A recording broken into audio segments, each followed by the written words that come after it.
Radhe Radhe, Hare Krishna. And today, आज जो मैं टॉपिक लाया हूं वो बहुत ही इंपॉर्टेंट टॉपिक है और हमारी जिंदगी के लिए बहुत इंपॉर्टेंट है। That is Venus. वीनस जिसे कहते हैं शुक्र। शुक्र बहुत ही एक ब्यूटीफुल प्लैनेट है और हमारी बहुत चीज़ों को लाइफ में गवर्न करता है। Before I start the video, मैंने देखा कि हमारा YouTube channel now it has become 95,000। So I no requested but I would request, मेरा ये गुजारिश है कि आप लोग सब्सक्राइब करिए। Lot of people see this thing but they don't subscribe. Please subscribe to my channel. अपने दोस्तों को बताइए, अपने बाकी लोगों को बताइए। I want in a week to touch 1 lakh the way it has grown. So we have a community of 1 lakh people, friends. We are friends, 1 lakh friends interested some way, कहीं ना कहीं एस्ट्रोलॉजी में या इस science से या अपने बारे में जुड़े हुए हैं। और मेरी जितने भी वीडियोस होते हैं वो परिप्रेक्ष्य उनका यही होता है कि आपको कुछ सिखाएं and also to make a connect with each other in some way or the other. So that is my passion, this is my research, this is my hobby, and of course I do a little bit of counseling, जिसके लिए हरदम हमको ऋण मुक्त रहना चाहिए। एक दूसरे से बात करें तो ऋण मुक्त रहना चाहिए। तो आपसे गुजारिश है कि हम मेरे इसको चैनल को लाइक करिए, tell others, tell your friends. And then I start my topic Venus and Venus Shukra. इसको मैं आपको शुक्र के बारे में जो चीज़ें हैं वो कहानियों के माध्यम से ज़्यादा बताऊंगा। जो हमारी माइथोलॉजी में कहानियां हैं, जो पुराणों से निकली हुई हैं, जो कि लोगों ने बताई हैं, फिर आगे बताई है, गुरु शिष्य परंपरा चली है, उसके आगे से सब कहानियों से ये उनका मतलब होता है। तो ये कहानी जो है, शुक्र जो है, शुक्र का देवता है शुक्राचार्य। अब शुक्राचार्य का अगर आप देखें तो ये हमारे ऋषि भृगु, जो हमारे 9 ऋषि थे, जो मानस पुत्र थे ब्रह्मा के, उनके पुत्र हैं। तो शुक्र उनके पुत्र हैं और बृहस्पति भी गुरु है, वो भी दोनों इनके पुत्र हैं। शुक्र के जो बहन है वो लक्ष्मी है। तो शुक्राचार्य जी की जो बहन थी वो लक्ष्मी थी।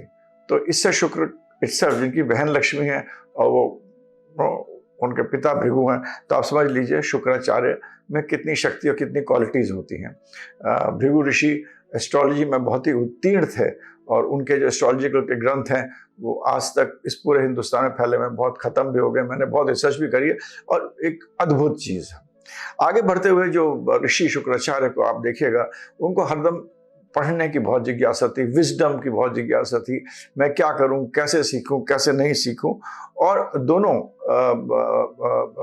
ऋषि बृहस्पति और शुक्र दोनों ही, एक ऋषि थे अंगारस करके ऋषि थे, उनके अंडर में पढ़ते थे, उनके नीचे पढ़ते थे। मगर अंगरीष ऋषि जो थे वो बृहस्पति गुरु के पिता थे। तो एक जैसे होता है पाठशाला में, दोनों के बीच में हरदम वो दोनों, एक गुरु भी बहुत अच्छे थे, शुक्र भी बहुत अच्छे थे, मगर जो उनके गुरु थे तो अपने लड़के को प्रेफरेंस देते थे। He used to give preference to his son Rishi Angiras to be very clearly telling you. वो ऋषि जो थे अपने ही पुत्र को, और ये स्वाभाविक होता, उसको ज्यादा बताते थे, ज्यादा पूछते थे, इत्यादि। तो इन्होंने शुक्र ऋषि ने उनको छोड़कर दूसरे ऋषि गौतम के यहाँ जाकर उनको अपना गुरु मान लिया और अपनी नॉलेज को और अपने पढ़ने को, सीखने को आगे बढ़ाने लगे। तो पहली चीज़ ये है कि गुरु के अंदर विजडम बहुत है, नॉलेज बहुत है, जिज्ञासा बहुत है, सीखने की शक्ति बहुत है। और दूसरी चीज़ जो आपको इस कहानी के माध्यम से मैंने आपको बताई है कि जब उनको बुरा लगा किसी चीज़ के, तो उन्होंने कोई वाद विवाद नहीं करी, कोई लड़ाई नहीं करी, कोई झगड़ा नहीं करा, कुछ नहीं करा। बस आराम से अपना गए, वहाँ से हटकर उनको क्योंकि जिज्ञासा थी लर्निंग की, wanting to learn, instead of fighting, instead of debating, instead of doing anything of that sort, उन्होंने वो जगह छोड़कर उन्होंने एक अपने दूसरे ऋषि गौतम के साथ जाकर उनको अपना गुरु मानकर अपनी चीजें आगे सीखना शुरू करा। शुक्राचार्य ऋषि थे और गुरु ऋषि दोनों जानते थे, दोनों के बीच में गुरु जो थे, उस टाइम हमारा समाज था, 2 लोगों में बटा था, देव और राक्षस।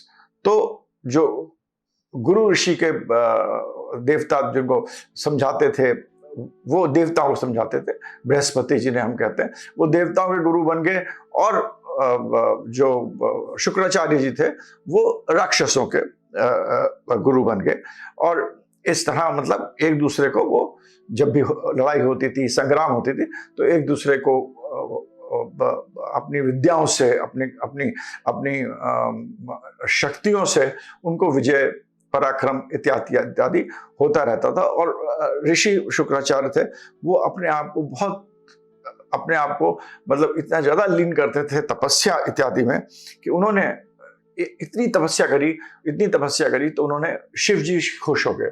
तो शिव जी से उन्होंने वरदान जब मांगा, शिव जी ने बोला वरदान मांगो, तो उन्होंने ये बोला हमको वो वरदान, शिव जी जो है वो काल के पूरे काल, जो हमारा काल चक्र के जो अधिपति हैं वो शिव है। वो कभी हम और बताएंगे।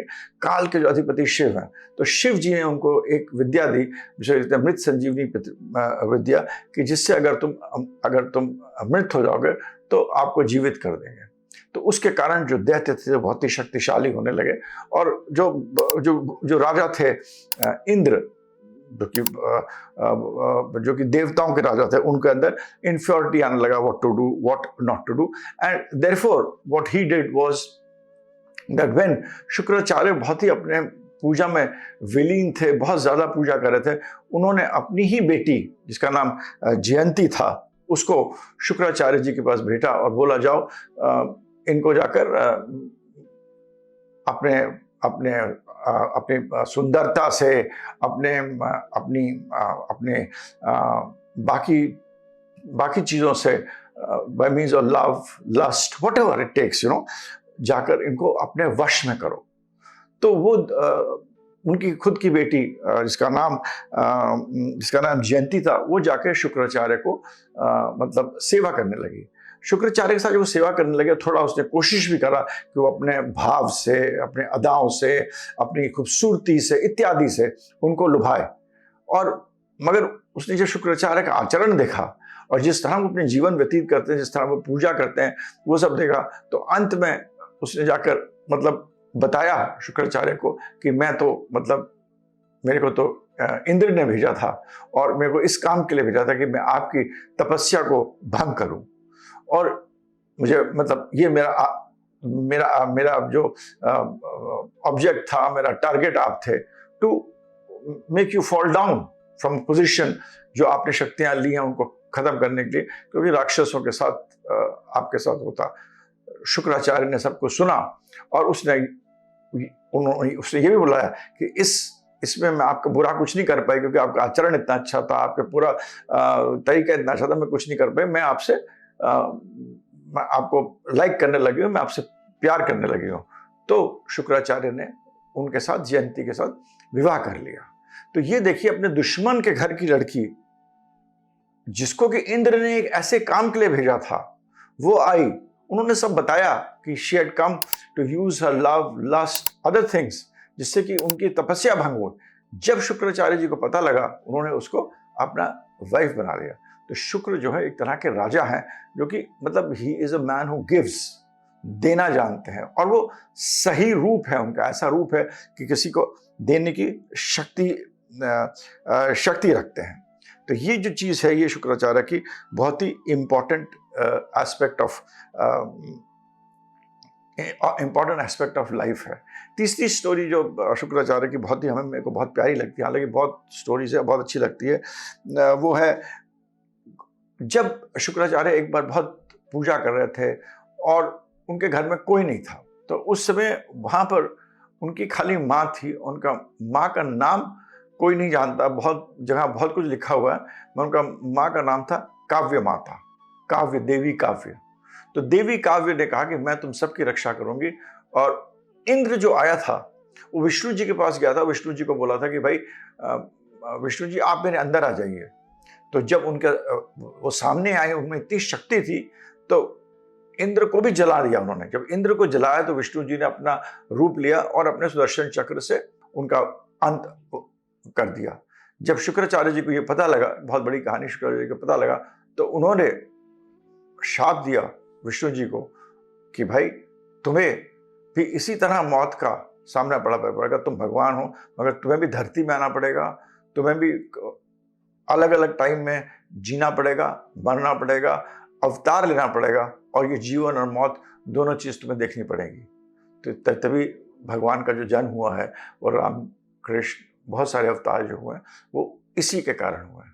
तो शुक्राचार्य का अपनी माँ की तरफ का लगाव है, ये बहुत ज़रूरी है। शुक्र को लेडी के लिए माँ की तरफ बहुत ही, शुक्र is very important for lady and for mother. Shukracharya की बेटी थी जिनका नाम था देवयानी। वो अपनी बेटी देवयानी से बहुत प्यार करते थे और इंद्र ने एक बार अपने खास आदमी को, कच्छ करके एक आदमी को भेजा था कि जाओ ये इसके मृत संजीवनी मंत्र लेके आओ शुक्राचार्य से, और उसको मंत्र लाने के लिए तुम उसकी जो लड़की, उनकी जो बेटी है, उनकी जो डॉटर है, he loves her the most, उसको तुम अपने जाल में अपने किसी तरह उसको प्रभावित करके you get her into your fold, which Kacha डिड। And Kacha, the lady Devyani was full heel over love with Kacha. वो कच्छ से बहुत प्यार करने लगी थी। तो फिर उसके बाद कच्छ इतना प्यार करने लगे कि मतलब जितने भी दैत्य के लोग थे उन्होंने कहा अभी इतना प्यार करने लगेगी और इतना प्यार कर, और ये भी जानते थे कि शुक्राचार्य अपनी बेटी की बात नहीं डालते थे। शुक्राचार्य का अपने बेटी के साथ बहुत प्यार था, तो शुक्राचार्य अपनी बेटी का बात नहीं मानते थे। तो राक्षसों को जो बहुत ही भय हो गया, तो उन्होंने क्या करा था, ये कहानी अलग आ जाएगी। उन्होंने क्या करा कि एक बार उसको कच्छ को क्या करा, उन्होंने जला के उसको छोटा सा राख बना के उसको उसके मदिरा में लाई और मदिरा मिला के उसको शुक्राचार्य को ही पिला दिया। जब वो अंदर गया, शुक्राचार्य को समझ में आ गया कि क्या हुआ है और देवयानी तड़प तड़प के रोने लगी। तो शुक्राचार्य ने बोला कि कोई बात नहीं, मैं इसको अपने पेट के अंदर ही, क्योंकि मेरे अंदर ही चला गया है और मेरे को ब्रह्म संजीवनी विद्या पता है, तो मैं इसको अपने अंदर ही इसको जागृत करूंगा। उसको उन्होंने जीवन अंदर दिया, उसको बताया किस तरह तुम जो मृत संजीवनी को यूज कर सकते हो, उसको अपने अंदर, शरीर के अंदर उसको समझाया, जिसके कारण कच्छ को फिर जिंदा हुआ और वो पेट से निकला, या कुछ लोग कहते हैं एज सीमेंस निकला। तभी वीनस को सीमेंस का भी कारक मारा गया है। तो इन दोनों तरीके से जब बाहर निकला और जब उत्पन्न हुआ तो उसको ये था कि उसको मृत संजीवनी मंत्र मिल गया था, जिसके लिए उसको इंद्र ने भेजा था। मगर जब वो निकला, जब देवयानी ने कहा कि अब तो देखो सब कुछ हो गया, तुम वापस भी आ गए हो, मैंने पिताजी से इतना कहा और तुम वापस भी आ गए हो, तो तुम मेरे साथ शादी कर लो। तो उसने कहा नहीं, अब तो मैं तुमसे शादी नहीं कर सकता हूँ, तुम तो मेरी बहन हो गई हो, क्योंकि मैं तुम्हारे पिता के पेट से निकला हूँ, तुम मेरी बहन हो। तब देवयानी को बहुत बुरा लगा, उसने उसको शाप दिया कि जो विद्या तुम है, ये जब तुम इस्तेमाल करने की कोशिश करोगे तो ये इस्तेमाल नहीं होगी और तुम इस्तेमाल नहीं कर पाओगे। इस तरह ये मृत संजीवनी जो विद्या लेके उसने सीखी थी, वो उसकी इस्तेमाल नहीं कर पाए। इसके बाद देवयानी की शादी एक और कहानी है, जहाँ उसकी यथायति करके एक राजा उससे हुई थी, और वहाँ भी वो राजा बहुत ही मतलब लस्ट, लव, सेक्स, लेडीज बहुत कुछ थे। तो शुक्राचार्य ने उसको जाके समझाया था कि ये सब चीज़ें जो हैं, प्यार एक बहुत ही अच्छी चीज़ है, ये जैसे तुम कर रहे हो वो प्यार नहीं है, तुम इसको मत करो, अगर तुम करोगे तो अच्छा नहीं रहेगा। तो उस राजा ने सब छोड़कर और अपने शुक्राचार्य की बेटी देवयानी के साथ अपना समय बहुत अच्छा बिताया था। उसके बाद ये तो कहानियाँ इतनी बड़ी हैं कि आप बताते जाओगे तो वो चलता रहेगा, मगर ये है कि शुक्राचार्य का जो अपनी बेटी के प्रति बहुत ही प्यार था। तो हमें 3-4 चीज़ें शुक्र के बारे में पता लगती हैं। शुक्र है, he is wisdom, he is intellect. Number 2, medical science, he knew Mrit Sanjeevani, anybody who has to be connected with medical science, he understood कि एक्चुअल लव क्या होता है, real love, what is real love, प्यार क्या होता है, अनुभूति क्या होती है। तो जैसे कहते हैं ना, जिसको प्यार की अनुभूति होगी उसको हर चीज़ की अनुभूति होगी। तो ये चीज़ शुक्राचार्य के अंदर था। इट इज़ नॉट, जिसे लोग शुक्र कहते हैं, planet of love, lust and sex. No, Venus is not the planet of love, lust and sex. जब शुक्र दूसरे प्लैनेट्स के साथ कंजंक्ट होता है या कहीं गलत उसमें होता है, then it becomes a planet of love, lust and sex. But actually in it जो फीलिंग का जो है कारक, वो शुक्र है, जो कि हमको कहानी है। तीसरा, शुक्र जब भी आपके प्लान में अच्छा प्लेस होगा तो आपको अपनी डॉटर, अपनी पुत्री से बहुत प्यार होगा और वो जीवन में बहुत अच्छा करेगी और आप उसके लिए बहुत कुछ करोगे। तो ये इन कहानियों के माध्यम से। और तीसरी बात ये कि Shukracharya knew how to forgive people.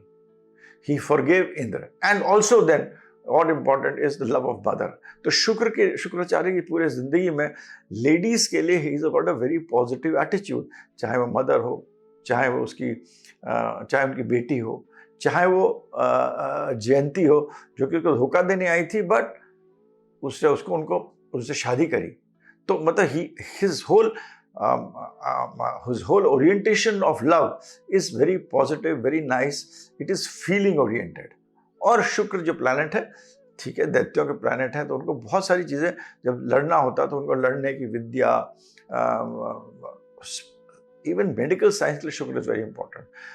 लड़ने की विद्या, आर्म्स एंड एम्यूनेशन की विद्या, जितने भी चीज़ें करनी पड़ती हैं एक राजा को या गुरु जो एक राक्षस को बताता है जीतने की, उसकी विद्या बहुत थी। और शिव जी के बहुत ही महान भक्त थे शुक्राचार्य। उनको एक बार शाप भी मिला था शिव जी से, वो उसकी भी अलग चर्चा है, वो तो हम लोग कभी बैठ के बताएंगे, इतना मतलब अच्छा लगता है वो। तो ये 5-6 चीज़ों से ये शुक्र है। This is what Venus is. So Venus आपका अच्छा खराब ही है। अगर मेरे को किसी को देखना है, कोई अंदर आता है, जो आदमी अंदर आता है और उसके आने से लोग कहते हैं कोई अंदर घुसा है, समझ लीजिए उसका शुक्र अच्छा है। जो आदमी कपड़े बहुत अच्छे पहना है, ये नहीं कि वो ब्रांडेड कपड़े पहना हो, करोड़ रुपए कपड़ा, 50 लाख, वो इंपॉर्टेंट नहीं है। मगर अगर 2 कपड़े हैं और उसको उसने इस्त्री करके अच्छी तरह धोकर उसको संभाल कर अच्छी तरह पहना है और आके बैठता है, उसका शुक्र अच्छा है। किसी के घर में जाइए, उसके आप अगर बेड कवर वगैरह, बेड शीट्स वगैरह बहुत अच्छी तरह बिछे हुए हैं और घर बहुत अच्छी तरह करा हुआ है, वो शुक्र अच्छा है। आपको अगर प्यार के माध्यम में देखिएगा तो जो प्यार राधा कृष्ण का है वो शुक्र का ही स्वरूप है। वो मैं आपको कभी अभी जब बताऊंगा तो मैं बताऊंगा, बहुत ही एक लंबी कहानी है कि वो नहीं बताऊंगा, बट बीच में जब आऊंगा तो मैं बताऊंगा कि वो भी एक स्वरूप है प्यार का, जो हमें किस परिप्रेक्ष्य में उसको देखना चाहिए। सो Venus is about knowledge, intelligence, medical science, knowing things about the world, knowing things about how to deal with the enemies. It is about respecting women in the right sense. It is about justice. It is about loving your mother, loving your daughter. So Shukra represents a lot of things which is of the opposite sex, but in a very positive way. That is the real Shukra. अब हम लोग इसको शुक्र को astrology के परिप्रेक्ष्य में आपको बताया, यही शुक्र है, यही शुक्र की क्वालिटीज है। आपको कहानी के माध्यम से भी मैंने आपको बताया।